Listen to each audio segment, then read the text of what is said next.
Assalamualaikum warahmatullahi wabarakatuh. Bismillahirrahmanirrahim. Alhamdulillahi rabbil alamin. Wa bihi nasta'inu ala umurid dunya waddin. Wassalatu wassalamu ala asyrafil anbiya'i wal mursalin. Wa ala alihi wa sahbihi ajma'in. ولا حول ولا قوة إلا بالله العلي العظيم ولا حول ولا قوة إلا بالله العلي العظيم ولا حول ولا قوة إلا بالله العلي العظيم. Tidak ada daya dan kekuatan kecuali dari Allah Al-Ali, zat yang maha tinggi, Al-Azim, zat yang maha agung. Allahumma inna nas'aluka al-huda wa tuqa wal afafa wal ghina, amin ya rabbal alamin.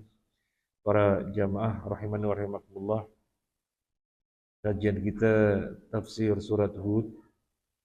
Terakhir kita sampai pada ayat 84. Sekarang kita melanjutkan ayat yang ke-85. Seperti biasanya, kita bacakan ayatnya terlebih dahulu, kemudian dibantu dibacakan terjemahnya. Setelah itu kita terjemah lafziyah. Setelah itu kita bersama-sama mengambil faedah-faedahnya. Baik, kita mulai dari ayat 85. A'udzu billahi minasyaitonir rajim. Wa ya qaumi awful mikyala wal mizan. Wa ya qaumi awful mikyala wal mizana bil qist. Wa la tabkhasun nasa asya'ahum. Wa la ta'thaw fil ardi mufsidin. Dan wahai kaumku, penuhilah takaran dan timbangan dengan adil, dan janganlah kamu merugikan manusia terhadap hak-hak mereka, dan jangan kamu membuat kejahatan di bumi dengan berbuat kerusakan. Barakallahu fiik.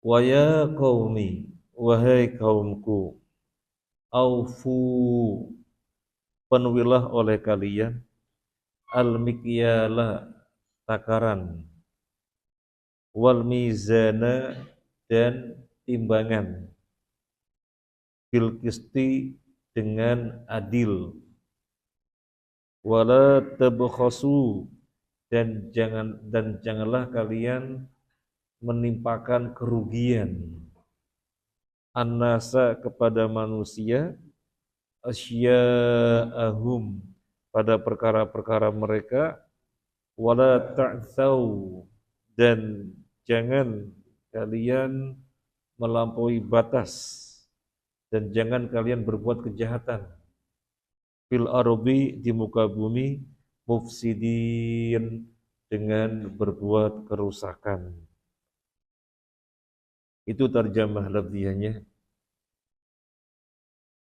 Kalau kita perhatikan ayat yang ke-84, apa yang difirmankan oleh Allah?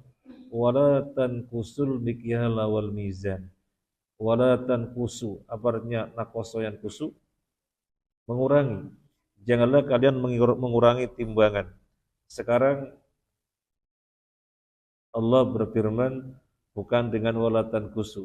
Allah berfirman aufu al-mikyala wal mizan. Penuhilah timbangan, penuhilah takaran dan timbangan. Apa yang kita rasakan? Ini khitabnya sama, yaitu kaum Madian. Nabi Syu'aib mengatakan wala tanqusul mikyala wal mizan. Jangan kalian mengurangi takaran dan timbangan. Nah, ayat yang berikutnya auful mikyala wal mizan. penuhilah timbangan, penuhilah takaran dan timbangan. Apa yang kita rasakan? Kok mungkin dalam dalam benak kita kok pakai diulang-ulangi? Kan sama, tidak sama. Yang pertama wala tankusu. Jangan kalian mengurangi takaran dan timbangan. Yang kedua aufu, penuhilah takaran dan timbangan. Ini menunjukkan penegasan. Ini menunjukkan penegasan. Betapa kaum Madian, kaum yang sedemikian jahat di dalam bab takaran dan timbangan. Sampai instruksi untuk mereka dengan kalimat yang ditekankan. Yang pertama dengan redaksi wala tankusu. Jangan kalian kurangi. Yang kedua aufu, penuhilah. Ini kalimat yang sempurna yang menunjukkan penegasan. Sama seperti ini. U'budullaha, sembahlah Allah. Wala tusyriku bihi syai'a. Jangan mempersekutukan sesuatu pun dan jangan mempersekutukannya dengan sesuatu apapun. Jadi yang namanya menyembah Allah, kita menyembah Allah, tidak menyembah yang lainnya, tetapi di situ ditegaskan secara sendiri. Ditegaskan secara tersendiri. Wala tusyriku bihi syai'a. Nah, dan ada beberapa nas yang redaksinya semacam ini, menunjukkan penegasan, menunjukkan penekanan. Kalau di dalam bahasa kita barangkali sama, dia itu pinter. Kita sudah jelas dia pinter, tapi kita mengatakannya dia itu pinter, tidak bodoh. Dia itu rajin. Kita sudah paham, dia itu rajin. Dia itu rajin, tidak malas. Kita mengatakan dia itu dermawan, kita paham dia dermawan, banyak kasih, banyak kasih. Tapi kita mengatakannya dengan penekanan, dia itu dermawan, tidak bakhil. Nah, semacam itu. Baik, demikian juga di dalam ayat ini sudah disebutkan wala tanqusu, jangan kalian mengurangi, kemudian disebutkan aufu, penuhilah. Sekarang kita bacakan dari tafsir Al-Qurtubi. Qauluhu ta'ala wa ma qauluhu ta'ala wa ya qaumi awful mikyala wal mizana bil qist. Amara bil ifa ba'da an naha 'anit tadfif ta'kidan. Wahai kaumku, penuhilah takaran dan timbangan dengan adil. Di sini mereka kaum Madian diperintahkan untuk memenuhi timbangan setelah sebelumnya dilarang ngurang-ngurangi. Jadi ayat yang sebelumnya larangan mengurangi. Nah sekarang disebutkan perintah memenuhi. Kata Imam Al-Qurtubi, ta'kidan, sebagai bentuk penegasan, sebagai bentuk penekanan. Kayak kita membangun anak kita bangunan anak kita. Bangun. Artinya kan tidak tidur, melek tidak tidur. Bangun, jangan tidur. Ini penegasan biar melek itu benar-benar melek. Jangan rebahan lagi, nanti tidur lagi. Nah, semacam itu, ta'kidan. Wal ifa al-itsman wal maksud ayasila kullu di nasibin ila nasibihi wa laisa yuridu ifa al-mikyal wal mauzun li'annahu lam yaqul aufu bil mikyal wa bil mizan. Kita perhatikan redaksinya. Kata Imam Al-Qurtubi, redaksinya auful mikyala wal mizan atau aufu bil mikyali wa bil mizan. Apa redaksinya? Redaksinya bukan aufu bil mikyali wa bil mizani, tidak. Tapi redaksinya auful mikyala wal mizan. Apa bedanya? Beda. Kalau aufu bil mikyali wa bil mizani sudah menakar secara penuh, mantepin. Nah itu aufu bil mikyali. Aufu bil mizani artinya sudah menimbang secara sempurna, mantepin biar lebih sempurna. Itu kalau aufu bil mikyali wa bil mizani. Tapi redaksinya bukan begitu. Redaksinya adalah auful mikyala wal mizana. Penuhilah takaran dan timbangan karena mereka belum menakar secara sempurna dan belum menimbang secara sempurna. Jadi perintah Allah agar sempurna yang semestinya. Jangan dikurang-kurangi. Allah tidak sampai memerintahkan sudah peres, tambah biar mantap. Sudah 10 on, tambah 11 on biar mantap. Bukan begitu. Tapi biar peres, biar 10 on. Jadi perintahnya itu. Artinya yang terjadi pada mereka kan dahsyat sekali. Sampai ditegas-tegasin seperti itu. Kemudian yang berikutnya wala tabkhasun nasa asya'ahum. Jangan menimpakan kerugian dengan mengambil hak yang bukan hak kamu. La tankusuhum mimma istahaqqa la tankusuhu mimma istahaqquhu syai'a. Jadi jangan menimpakan kerugian yang memang itu merupakan hak mereka. Coba ada berapa penggunaan kalimat? Yang pertama, jangan ngurangi. Yang kedua, penuhilah. Yang ketiga, jangan menimpakan kerugian. 3 kalimat. Berarti penekanan yang luar biasa sekali. Penekanan yang luar biasa sekali.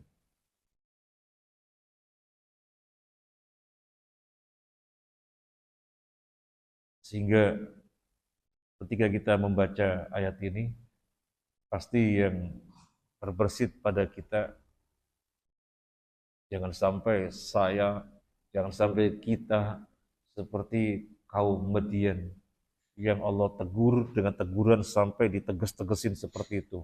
Wala tanqusu al-mikyala wal mizan, aufu al-mikyala wal mizan. Kemudian wala tabkhasu, jangan menimpakan kerugian pada manusia yang memang merupakan hak mereka. Kemudian wala ta'tsaw fil ardi mufsidin. Wala ta'tsaw, dan janganlah kalian berbuat kejahatan melampaui batas fil ardi, di muka bumi, mufsidin, dengan berbuat kerusakan. Baina annal khiyanah fil mikyal wal mizan mubalaghatun fil fasad fil ardi, di mana berkhianat, tidak jujur di dalam takaran dan timbangan itu sepuncak-puncaknya kerusakan di muka bumi. Sepuncak-puncaknya kerusakan di muka bumi. Ini dalam tafsir Al-Qurtubi.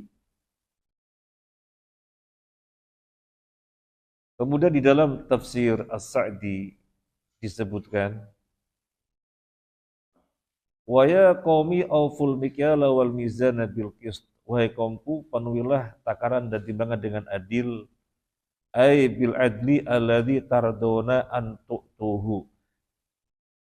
Sempurnakanlah takaran dan timbangan dengan adil sebagaimana kalian ridho ketika mereka menakar dan menimbang untukmu. Penuhilah takaran dan timbangan dengan adil sebagaimana kalian ridho ketika mereka menimbangkan untukmu dan menakarkan untukmu. Dengan kita berpikir seperti ini, maka kita tidak mau berbuat yang merugikan orang lain, ngurang-ngurangin atau tidak menyempurnakan. Soalnya kita sendiri tidak mau kalau disikapi demikian. Ini tafsir As-Sa'di. Sempurnakanlah takaran dan timbangan dengan adil, di mana kalian ridho untuk disikapi demikian. Wala tabkhasun nasa asya'ahum. Ay la tanqusu min asya'in nas. Fatusriquha atau fatasriquha biahdiha fi naqsil mikyal wal mizan. Janganlah kalian menimpakan kerugian kepada manusia dengan sesuatu pun yang dengan demikian berarti kalian mencuri milik mereka. Yang dengan demikian kalian mencuri milik mereka. Wala ta'tsaw fil ardi mufsidin. Apa tafsirnya Syekh As-Sa'di? Wala ta'tsaw fil ardi mufsidin, dan janganlah kalian melampaui batas di muka bumi dengan berbuat kerusakan. Fa innal istimrar 'alal ma'asi yufsidul adyan wal aqaid wad din wad dunya wa yahlikul harthu wan nasl. Terus menerus di dalam maksiat, itu akan merusak agama, merusak akidah, merusak dunia. Akhirnya rusaklah tanaman dan rusaklah keturunan. Akhirnya benar-benar kerusakan di muka bumi. Jadi begini, orang ngurangi timbangan, ngurangi takaran, dan dijadikan sebagai suatu kebiasaan. Akhirnya kemungkaran itu menjadi sesuatu yang biasa. Maka nggak ada takut lagi di dalam beragama. Akidah pun tergerogoti. Karena seakan-akan nggak ada muraqabah, nggak ada merasa diawasi oleh Allah. Sehingga apa yang terjadi berpengaruh kepada keberkahan. Maka tanaman bisa nggak tumbuh dan keturunan bisa nggak berkah. Maka benar-benar kerusakan yang ditimbulkan. Kurang lebihnya demikian tafsir As-Sa'di. Jadi wala ta'tsaw fil ardi mufsidin, terus menerus di dalam maksiat yang seperti itu, ngurangi timbangan, ngurangi takaran terus sehingga menjadi sesuatu yang biasa. Sudah rusak agama, rusak akidah yang menjadikan keberkahan dicabut pada tanaman dan keturunan, sehingga negeri tersebut negeri yang tidak berkah, rusak oleh perbuatan maksiat yang terus-menerus. Ini dalam tafsir As-Sa'di. Selesai ayat 85, sekarang ayat 86. Baqiyatullahi khairul lakum in kuntum mu'minin wa ma ana 'alaikum bihafiz. Yang halal dari Allah adalah lebih baik bagimu jika kamu orang yang beriman, dan aku bukanlah seorang penjaga atas dirimu. Baqiyatullahi, baki tadi sisa. Kam al-baqi, berapa sisanya? Baqiyatullahi, sesuatu yang sisa dari Allah, khairun, lebih baik, lakum, bagi kalian, in kuntum mu'minin, jika kalian orang-orang yang beriman. Wa ma ana 'alaikum bihafiz, dan aku atas kalian bukan hafiz, yang menjaga, yang mengawasi,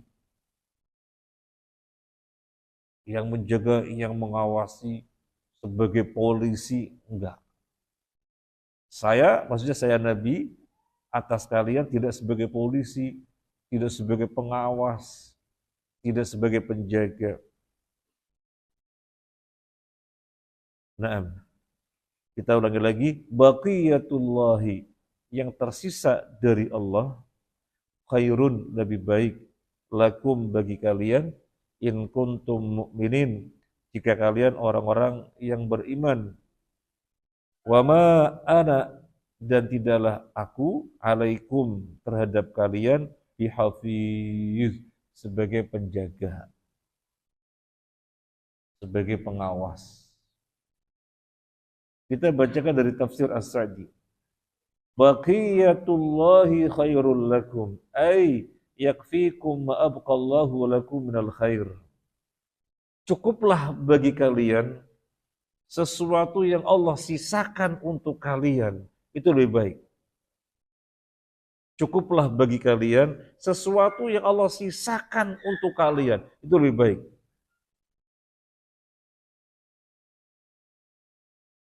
Jadi jual beras, misalnya 1 kintal. Jual beras, misalnya 1 kintal. 1 kintal habisnya berapa rupiah? 1 kintal habisnya misalnya Rp1.000.000. Ya ketika dijual, maka Rp1.000.000 itu kalau sisakan buat kita.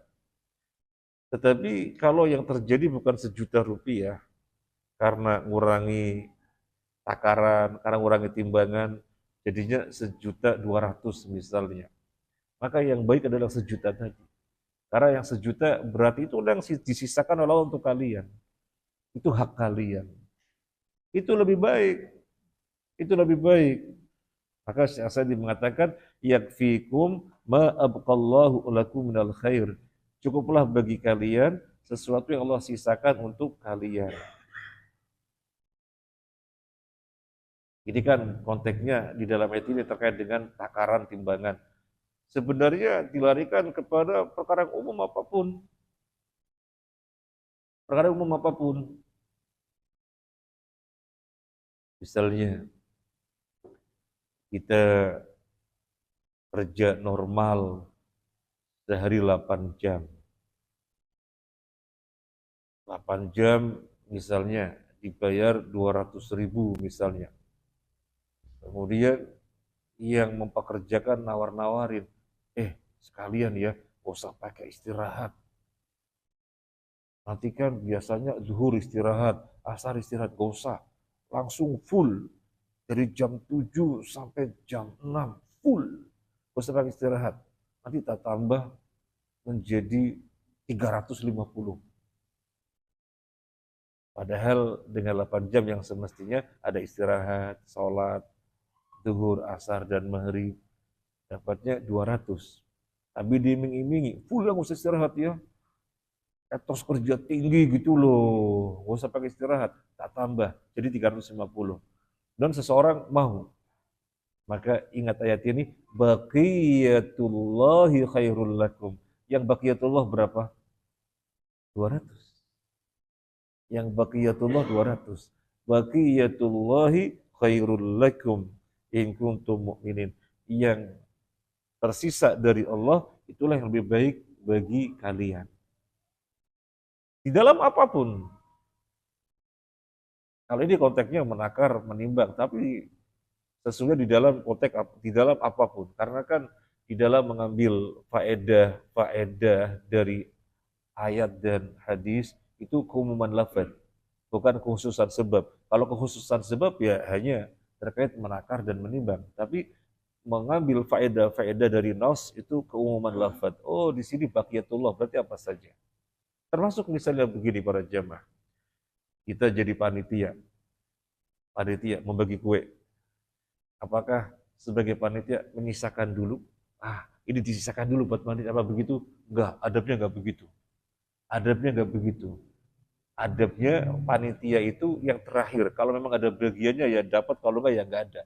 Itu adabnya. Jadi panitia bagi. Ternyata panitianya ada 10, sisanya 5 bungkus. Ya itu baqiyatullah. Lebih bagus. Daripada disisakan dulu 10, kemudian ada yang enggak dapat akhirnya. Nah itu. Abu Hurairah radhiyallahu an, suatu ketika lapar banget, dia berdiri di pinggir jalan yang orang-orang lalu lalang. Siapa tahu ada rezeki mengganjil lapar. Lewat Abu Bakar As-Siddiq. Abu Hurairah bertanya tentang sesuatu, harapannya semoga nanya udah makan belum gitu. Begitu Abu Bakar lewat, Abu Hurairah nanya, Abu Bakar gak balik nanya. Ya sudahlah, lapar nih. Lewat Umar bin Khattab. Abu Hurairah bertanya tentang satu permasalahan, harapannya dia nanya balik, udah makan belum gitu. Karena untuk meminta, enggak, menjaga muruah, menjaga kehormatan. Abu Bakar enggak nanya balik juga. Lewat Nabi, ini Nabi lewat. Gak usah nanya sesuatu, Nabi langsung panggil, Abu Hurairah kemari. Diajak ke rumahnya, ini ada susu. Panggil teman-teman kamu Ahlus Sufah. Ya, disuruh manggil teman-teman Ahlus Sufah. Berapa jumlah Ahlus Sufah? Susu cuma satu baskom. Saya yang memanggil, pasti saya harus disuruh bagi. Yang disuruh bagi pasti terakhir. Ada sisa enggak ya, kata Abu Hurairah. Ya sudahlah, yang terpenting sesuai dengan semestinya yang membagikan yang terakhir. Ahlus Sufah dipanggil, kemudian gantian minum, ternyata sudah dapat semuanya, tinggal Abu Hurairah dan Nabi sallallahu alaihi wasallam. Kata Nabi, sekarang saya dan kamu dan saya. Minum Abu Hurairah. Minum lagi. Sudah. Sudah Rasulullah. Susu masih utuh, gak berkurang sedikit pun. Ini di antara mukjizat Nabi. Yang mau kita sampaikan, dia disuruh membagi, berarti dia sebagai panitia. Setelah ini nggak mau jadi panitia. Jangan. Pahalanya besar. Khairun nasi anfa'uhum linnas. Sebaik-baik manusia adalah yang bermanfaat untuk manusia lainnya. Nah, kemudian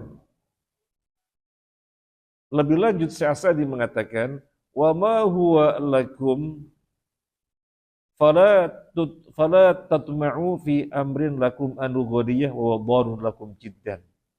Jadi yang tersisa dari Allah itu yang baik bagi kalian. Kalian jangan tamak. To mim ain biasanya diterjemahkan dengan tamak. Kalian jangan tomak terhadap sesuatu yang memang bukan hak kalian. Ini beras 1 kintal, nanti dapatnya 1 juta. Ya, yang baqiyatullah untuk kalian adalah 1 juta.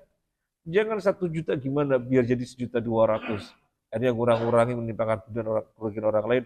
Itu namanya tamak terhadap sesuatu yang sesungguhnya bukan haknya. Tamak terhadap sesuatu yang sebenarnya bukan haknya. Kemudian kelanjutannya, in kuntum mu'minin, jika kalian orang-orang mukmin, fa'malu bimuqtadul iman. Tunaikanlah. Ini adalah konsekuensi keimanan. Berarti keimanan itu tidak terkait dengan masalah hati saja. Keimanan selain terkait dengan hati, juga terkait dengan perbuatan. Makanya disebutkan, in kuntum mu'minin, jika kalian beriman. Jika kalian beriman, fa'malu bimuqtadul iman. Tunaikanlah konsekuensi keimanan. Ini konsekuensi keimanan. Anda beriman kepada Allah? Iya. Allah melarang kecurangan. Kalau Anda beriman, maka Anda tidak berbuat curang. Allah menghukum, mengadab orang berbuat kecurangan. Kalau kalian takut kepada adab Allah, yang berarti kalian beriman kepada Allah, jangan lakukan kecurangan. Jadi ini ayat sekaligus menunjukkan iman itu bukan masalah hati saja. Kalau iman hanya masalah hati, maka ketika dalam konteks perbuatan tidak akan dikaitkan dengan keimanan. Ini kan konteksnya perbuatan. Jangan ngurang-ngurangi, jangan menimpakan kerugian untuk orang lain. Sudah disebutkan dengan in kuntum mu'minin. Artinya perbuatan itu bagian dari keimanan. Kandungan iman ada berapa? Kandungan iman ada 3. Kandungan iman ada 3. I'tiqadun bil jinan, wa qalun bil lisan, wa amalun bil arkan. Keyakinan dengan hati, diucapkan dengan lisan, dan diamalkan dengan anggota badan. Ini disebut iman. Orang yang terpenuhi 3 unsur ini disebut mukmin. Mukmin adalah orang yang pada dirinya 3 unsur ini yang tidak terpisahkan satu dari yang lainnya. Hati, lisan, perbuatan. Makanya orang munafik tidak disebut mukmin, karena orang munafik hanya terpenuhi 2, lisan dan perbuatan. Abu Thalib tidak disebut mukmin, karena Abu Thalib hanya terpenuhi 2, hati dan perbuatan. Orang munafik kurang hati, Abu Thalib kurang lisan. Iblis tidak disebut mukmin karena iblis hanya terpenuhi dua, hati dan ucapan, kurang perbuatan. Jadi itu iman. Disebut iman adalah tiga unsur yang tak terpisahkan satu dari yang lainnya. Maka salah kaprah orang Murji'ah. Orang Murji'ah mengatakan iman itu dengan hati saja. Iman itu dengan hati saja. Orang asal sudah masuk Islam, yang berarti beriman kepada Allah sampai mati pasti Islam. Nggak ada istilah iman berkurang. Nggak ada. Iman selama-lamanya sempurna. Ini orang Murji'ah. Ini orang Murji'ah. Dalilnya dengan logika tapi ngawur. Orang Murji'ah mengatakan begini, orang kafir kalau berbuat keimanan ngaruh apa enggak? Orang kafir puasa, orang kafir sholat, orang kafir sodakoh, ngefek apa? Enggak ngefek. Karena dia kafir, maka kebaikan enggak ngefek. Ya sama, orang mukmin ada keimanan, berbuat kemaksiatan, yang enggak ngefek sama juga. Jadi tetap iman. Jadi memakai logika yang ngawur. Logika akal-akalan yang ngawur, padahal dalil-dalil terlalu banyak. Iman itu terkait dengan hati, lisan, dan perbuatan. Sekarang yang sedang kita baca, iman terkait dengan apa? Perbuatan. Jangan kurangi timbangan, penuhilah timbangan, jangan menimpakan kerugian orang lain jika kalian orang-orang yang beriman. Lanjutan ayat ini, wa ma ana 'alaikum bihafiz. Aku terhadap kalian bukan polisi. Aku terhadap kalian bukan penjaga, bukan pengawas. Jadi setelah Nabi Syuaib mengatakan, kalau kalian beriman, kalau kalian orang-orang mukmin, maka tunaikanlah konsekuensi keimanan. Kaitannya kalian dengan Allah. Adapun kaitannya dengan saya nggak ada kaitannya apa-apa. Saya bukan penjaga kalian, saya bukan polisi bagi kalian, saya cuma nyampein tok.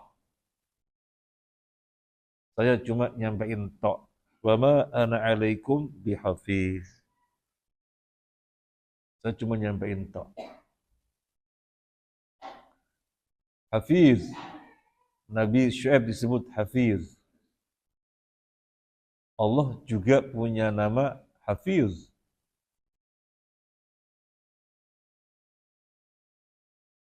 Kita penyayang, Pak Win, Rahim, penyayang. Allah juga Rahim. Kemudian, misalnya, Huwa alim, berilmu. Dan Allah juga alim, berilmu. Apakah sama nama Allah dengan nama manusia? Nama sama. Tapi hakikat berbeda. Nama sama, tapi hakikat berbeda. Huwa alim, dia mengetahui. Allah juga alim, ilmunya Allah tidak sama dengan ilmu manusia. Kemudian, dia rahim, penyayang. Allah juga rahim.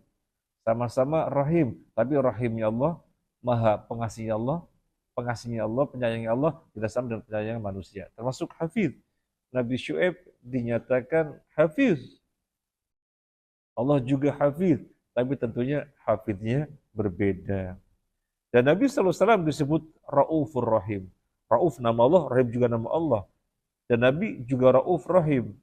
Tetapi tentunya berbeda. Sama makna, sama nama, tetapi hakikatnya berbeda. Sebagaimana sifat juga demikian. Allah punya dua tangan, manusia punya dua tangan. Pasti hakikatnya berbeda. Allah punya wajah, manusia punya wajah, hakikatnya pasti berbeda. Laisa kamitslihi syai'un. Ini perkara yang gampang untuk dipahami. Mereka saja yang membuat bulat, akhirnya jadinya bulat, akhirnya tersesat. Para jamaah rahimakumullah, mau kita lebarkan pembahasan. Di dalam Al-Quran, Allah menyatakan dirinya dengan nama Hafiz. Dan juga dengan nama Hafiz. Alam taro annallaha sakhkhara lakum ma fil ardi wal fulka tajri fil bahri wa yumsiku samaa'a an taqa 'alal ardi illa bi idnih. Innallaha bin-nasi laraufur rahim. Ini mana Allah Al-Hafiz. Ini makna nama Allah Al-Hafiz. Demikian juga wa inna lakum fil an'ami la'ibrah nusqikum mimma fi butunihi min baini fartin wa damin labana. Ini juga makna Al-Hafiz. Al-Hafiz menjaga. Tadi yang pertama menjaga apa? Menjaga langit biar tidak runtuh. Menjaga langit biar tidak runtuh. Kemudian yang kedua menjaga apa? Menjaga darah dan susu biar tidak bercampur. Wa inna lakum fil an'ami la'ibrah. Sesungguhnya bagi kalian pada binatang ada pelajaran yang bisa diambil pelajaran. Nusqikum mimma fi butunihi. Kami beri minum kalian dari perutnya, min baini farsin wa damin, antara kotoran dan darah. Di situ mengalir susu, dan susunya itu tidak terkontaminasi oleh kotoran dan tidak terkontaminasi oleh darah. Kenapa? Allah Al-Hafiz. Allah menjaga. Allah menjaga. Nah kemudian Al-Hafiz beda. Kalau tadi Al-Hafiz hanya panjang. Sekarang Al-Hafiz artinya menjaga juga. Karena keduanya dari akar kata yang sama. Hafidho yahfadhu hafiz. Hafidho yahfadhu hafiz. Isim fa'il, sama-sama isim fa'il. Yang pertama wazannya fa'il, yang kedua wazannya fa'il. Tapi berbeda. Di dalam Al-Quran, penyebutan tentang hafiz, semuanya terkait dengan hati, kolbun, terkait dengan amalan. Terkait dengan hati, terkait dengan amalan. Misalnya, kalau ketemu ya. Misalnya di dalam surat Hud yang sudah kelewat, ayat 57. Surat Hud yang sudah kelewat, ayat 57. Mungkin bisa dilihat, Hud ayat 57. فَإِن تَوَلَّوْا فَقَدْ أَبْلَغْتُكُمْ مَا أُرْسِلْتُ بِهِ إِلَيْكُمْ وَيَسْتَخْلِفُ رَبِّي قَوْمًا غَيْرَكُمْ وَلَا تَضُرُّونَهُ شَيْئًا Inna Rabbi ala kulli syai'in hafidh. Jika kamu berpaling, maka sungguh aku telah menyampaikan kepadamu apa yang menjadi tugasku sebagai Rasul kepadamu. Dan Tuhanku akan mengganti kamu dengan kaum yang lain, yang kamu tidak dapat mendatangkan mudarat kepadanya sedikit pun. Sesungguhnya Tuhanku Maha Pemelihara segala sesuatu. Nabi Hud alaihissalatu wassalam mengatakan kepada kaumnya, kalau kalian berpaling, gak mau menerima, terserah kalian, aku kan nyampein saja. Faqad ablagtukum ma ursiltu bi ilaikum. Aku telah sampaikan kepada kalian apa yang aku diutus dengannya. Wa yastakhlifu rabbi qauman ghairakum. Dan nanti Tuhanku akan mengganti kalian dengan kaum yang lain. Wala tadurrunahu syai'a. Dan kalian tidak bisa menimpakan marah bahaya sedikit pun. Inna Rabbi, sesungguhnya Tuhanku, ala kulli syai'in, terhadap segala sesuatu, hafiz. Allah tidak mengatakan hafiz. Allah mengatakan hafiz. Dan dua ayat yang lainnya, Allah menyebutkan dirinya dengan hafiz, semuanya terkait dengan hati, keimanan, amalan. Jadi bedanya apa? Kalau hafiz yang selain itu menjaga perkara yang zahir, alam semesta dijaga hingga keberadaannya sampai pada waktu yang ditentukan hari kiamat nanti.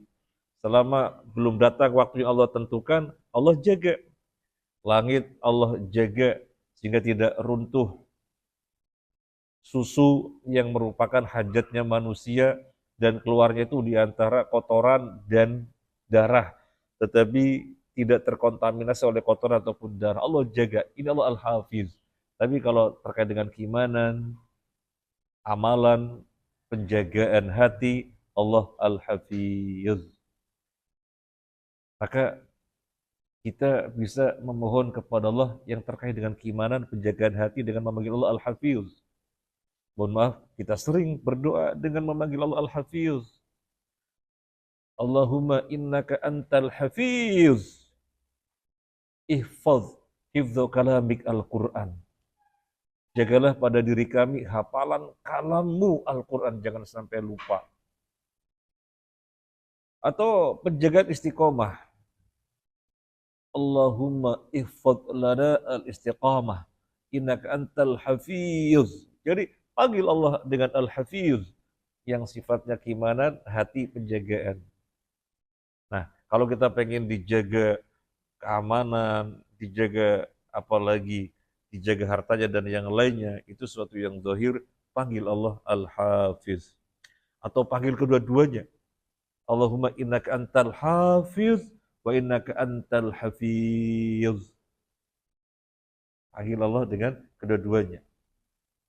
Nah, kemudian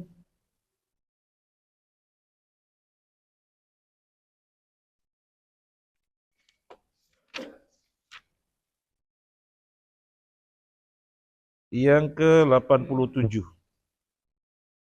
Yang ke-87.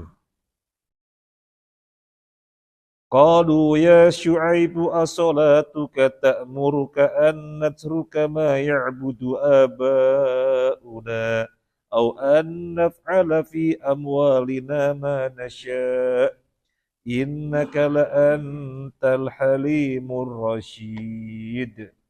Mereka berkata, wahai Shu'aib, apakah agamamu yang menyuruhmu agar kami meninggalkan apa yang disembah nenek moyang kami, atau melarang kami mengelola harta kami menurut cara yang kami kehendaki?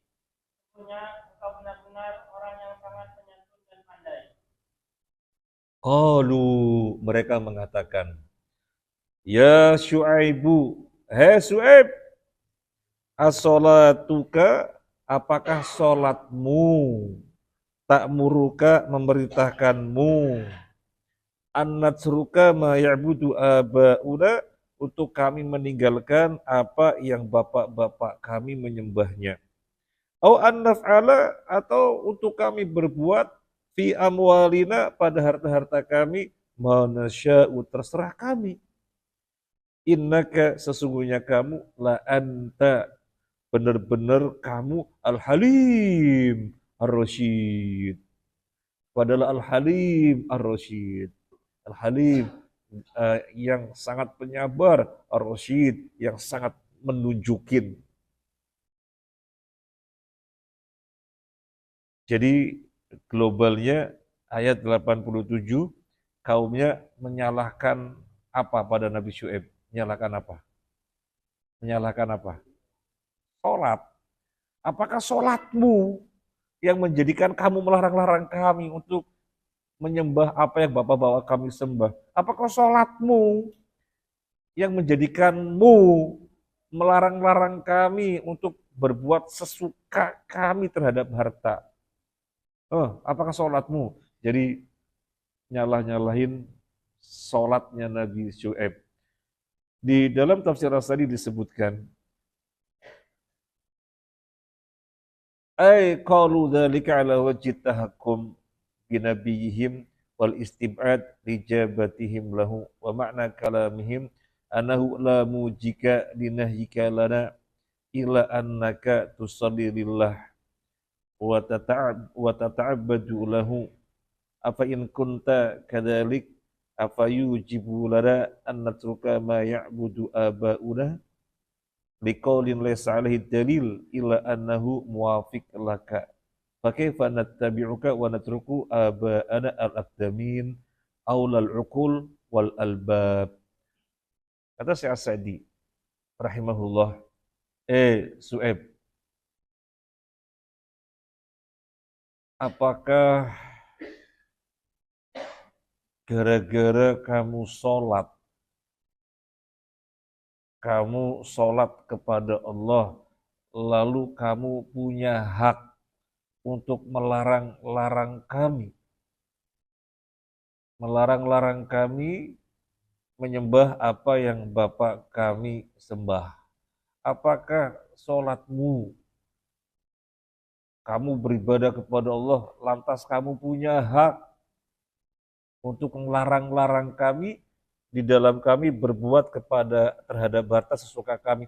Gak ada kaitannya. Gak ada kaitannya. Belas gak nyambung, kata kaumnya. Ente sholat, apa kaitannya larang-larang kami? Ente sholat, terus apa kaitannya larang-larang kami di dalam berbuat sesuka-suka terhadap harta? Nggak nyambung, nggak connect. Nggak nyambung, nggak connect. Jadi itu yang dimaksud oleh kaumnya. Yang dimaksud oleh kaumnya. Padahal benar sekali. Sholat itu kan memiliki faedah inna sholata tanha anil fahsya'i wal munkar. Sesungguhnya sholat itu mencegah perbuatan keji dan perbuatan munkar. Jadi betul sekali, justru betul sekali, sholat itu pangkal kebaikan secara zahir. Sebagaimana pangkal kebaikan secara batin adalah niat. Atau sholat itu parameter kebaikan secara zahir. Sebagaimana niat atau hati parameter kebaikan secara batin. Makanya kalau misalnya kita dimintain bantuan, ini ada permasalahan, bisa dibantu. Pertanyaan kita, orangnya sholat apa enggak? Orangnya sholat, oh bisa insya Allah. Karena kalau sholat ada potensi untuk selesai. Tapi kalau nggak sholat, kita nggak mau. Sholat, enggak mau. Karena nggak ada yang ditakutin. Karena nggak ada yang ditakutin. Allah nggak ditakutin, disepelekan, boro-boro kita menasihatin, Allah saja disepelekan. Jadi sholat itu parameter kebaikan secara zahir. Nah, tapi mereka kemudian nyalah-nyalahin Nabi Syu'aib. Nabi Syu'aib itu menghambakan diri kepada Allah dengan cara sholat seperti itu. Oh, jangan-jangan sholatnya ini yang menjadikan dia larang-larang kami. Maka bertanya demikian. Qalu ya Syu'aibu as-sholatuka. Apakah sholatmu? As-sholatuka ta'muruka yang memerintahkan kamu an-natsruka untuk kami meninggalkan ma ya'budu abauna yang bapak-bapak kami sembah. Au an-naf'ala fi amwalina manasya. Ataukah karena sholatmu itu, lantas kamu larang-larang kami untuk menolak harta sesuka kami. Kemudian mereka mengatakan, innaka la antal halimur rasyid. Sungguh engkau al-halim ar-rasyid. Bertentangan apa enggak? Yang tadi jatuh-jatuhin, apa gara-gara sholatmu? Apa gara-gara sholatmu? Kan jatuh-jatuhin Nabi Syu'aib. Loh kok berikutnya kemudian memuji, sungguh kamu al-halim ar-rasyid. Gimana maksudnya? Kan justru bertentangan. Mestinya kan sungguh kamu orang jahat, kan mestinya begitu. Tapi kok kaumnya malah mengatakan innaka la antal halimur rasyid. Sungguh kamu itu al-halim, orang yang sabar, yang memberikan petunjuk. Orang yang sabar, memberikan petunjuk-petunjuk. Kan terbalik. Mestinya kan kamu ini orang jahat, sekarpe dewe, mestinya kan begitu yang klopnya. Tapi mereka mengatakan innaka la antal halimur rasyid. Justru itu terbalik. Makanya Syekh As-Sa'di mengatakan wa qasduhum annahu mausufun bi aksi hadainil wasfaini. Yang dimaksud mereka justru mereka menyematkan pada Nabi Syu'aib kebalikan dua sifat ini. Jadi ngeledek gitu ya. Jadi ngeledek sama orang, misalnya kita melihat orang yang suka bohong gitu ya, terkenal bohong, bohong lagi, bohong lagi, bohong lagi, bohong lagi gitu ya. Kalau dadanya dibelah ada tulisan tukang bohong gitu ya. Kemudian kita katakan kepada dia, ente ini orang yang sangat jujur. Ini kan berarti sebenarnya kan menjatuhkan. Nah ini kaumnya juga maksudnya menjatuhkan Nabi Syuaib. Kaumnya menjatuhkan Nabi Syuaib. Kamu sungguh Al-Halim Ar-Rasyid. Menjatuhkan maksudnya, bukan memuji. Kalau kita tidak melihat tafsirnya, barangkali kita bingung, ini gimana sih? Kok malah memuji Nabi Syuaib? Al-Halim Ar-Rasyid, orang yang sangat sabar, yang memberi petunjuk. Maka Syekh Sa'di menjelaskan, wa qasduhum annahu mausufun bi'aksi hadainil wasfaini. Maksud mereka adalah menyematkan kepada Nabi Syuaib kebalikan dari dua sifat ini. Ini yang bisa kita sampaikan, semoga bermanfaat. Jadi sampai ayat 87, mohon kepada jamaah habis sholat Isya, mungkin minum-minum teh sebentar, kemudian langsung kita meeting, kita kumpul untuk membahas kemaslahatan masjid kita. Mohon semuanya meluangkan waktu. Jazakumullahu khairan. Subhanakallahumma wa bihamdika asyhadu an la ilaha illa anta astaghfiruka wa atubu ilaik. Assalamualaikum warahmatullahi wabarakatuh.